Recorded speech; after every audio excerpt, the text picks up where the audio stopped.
As I mentioned before, some of the most devastating things that happen to you will teach you the most. The way I ended up on this path was from a very tragic event. When I finished school, I was completely lost. I had no ambition. I didn't know what I wanted to do. I did everything from I shucked oysters, I was a hostess, I was a bartender, I was a waitress, I painted houses, I sold vacuum cleaners. I had no idea.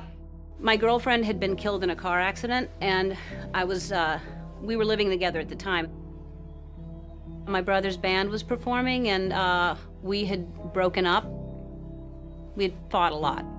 She was trying to get me to come back home. I acted like I couldn't hear her because the music was too loud. I was planning on moving back in. I just was trying to teach her a lesson, and I was staying with some friends.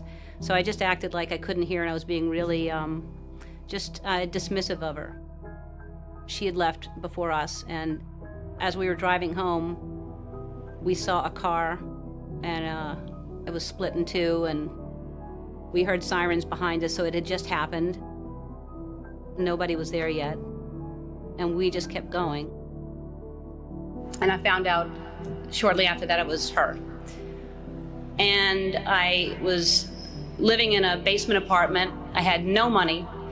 I had no heat, no air. I had a mattress on the floor, and the apartment was infested with fleas. And I was soul searching. I was like, why is she suddenly gone and there are fleas here?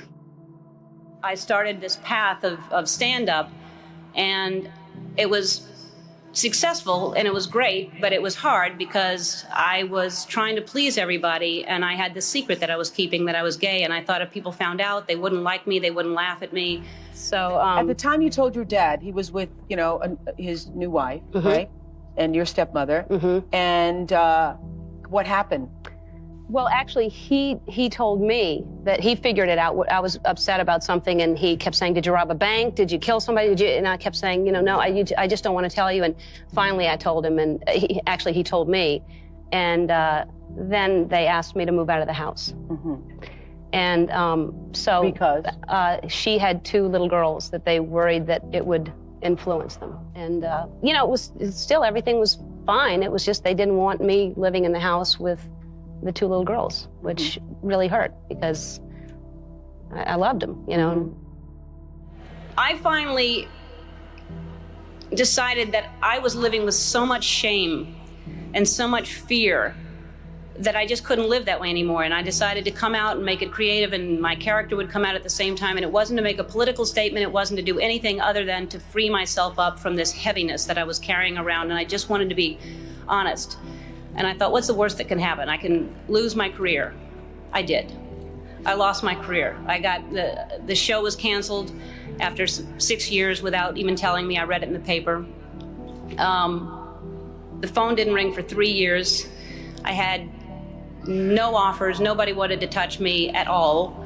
And yet I was getting letters from kids that almost committed suicide but didn't because of what I did. And I realized that I had a purpose, and it wasn't just about me, and it wasn't about celebrity, but I felt like I was being punished, and it was a bad time. I was angry, I was sad, and then I was offered a talk show. And the people that offered me the talk show tried to sell it, and most stations didn't want to pick it up. Most people didn't want to buy it because they thought nobody would watch me. And really, when I look back on it, I wouldn't change a thing. I mean, it was so important for me to lose everything because I found out what the most important thing is to be true to yourself. And ultimately, that's what's gotten me to this place. I don't live in fear. I'm free. I have no secrets. And I know I'll always be okay because no matter what, I know who I am. For me, the most important thing in your life is to live your life with integrity and not to give in to peer pressure to try to be something that you're not. To live your life as an honest and compassionate person, to contribute in some way.